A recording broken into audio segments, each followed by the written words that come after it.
In Chile, the 12th day of the Pan American Games Santiago 2023 continues. Let's go live with Eduardo Regonesi, who will provide the latest details on today's sporting events. Hello, Eduardo. Tell us about today's sporting events in the Pan American Games. Hello, good afternoon. We're here live in Santiago, Chile, and we have this quick recap of the sport action today.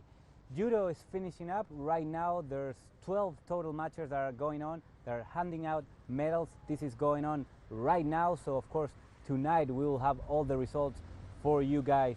In tennis, women's singles finals, Argentina defeated Peru for the bronze medal early this morning. And tonight, there's two very important games.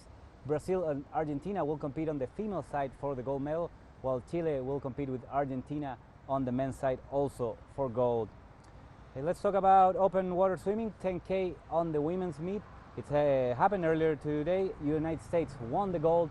Brazil secured bronze and silver on women's open water swimming 10 kilometer. The men are competing right now in the same sport. The bronze and gold medal match in women's basketball are happening tonight. Argentina will play Cuba at 5 p.m. and later on Colombia will face Brazil at 8 p.m. All this happening just in a couple of hours. Now let's talk about the big story today, the big controversy that happened on the women's 20K race walk. It was a very strange day. It's probably the biggest controversy here in Santiago 2023, and it's going to be the big controversy of the tournament. 7 a.m. the women started running, and by the first lap they realized that something was off. The distance was shorter than it was supposed to be. At the end they did a study, and the field, the court where they were running, it's 200 meters shorter than it should have been. So if you add up on a 20-kilometer race, when there is 200 meters less of race, the athletes ended up competing, they ended up running around 17 to 18 kilometers. So this is a huge difference, a huge upset for the athletes. What is going to happen now? Well, first of all, at a local level, the Chilean authorities already started blaming, pointing the finger. The blame, according to them, is the Pan American Athletics Associations. They are the ones who are supposed to check, to inspect, and make sure that everything is in correct order. Chilean authorities say that they have nothing to do. It's all about the Pan American Athletic Association. They are the responsible ones. In terms of the athletes, what's going to happen to the winners? Let's refresh. Peru won a gold medal. Ecuador got silver, and Peru in the female side also got the bronze medal. They are going to keep their medals. They're still Pan American champions.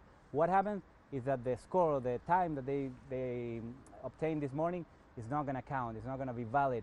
That's very bad for them. But the worst part is that this event, by having a good time here, you could have qualified for the Tokyo Olympics 2024. So most of the athletes came to Chile with that in mind, to compete, to win the gold, to qualify to Tokyo 2024. But that sadly is not going to happen, at least on the women's side.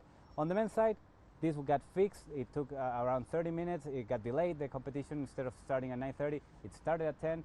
But the men were able to fix the length of the field, and the race went on just as it should have been from the first place. Ecuador got first place, Brazil second, and Mexico got on the podium with the bronze. First time for Mexico in 20 years in this discipline.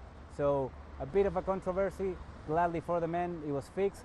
Sadly for the women, they are going to go home with the medals, but with no score, with no final score or valid score for the Olympics especially.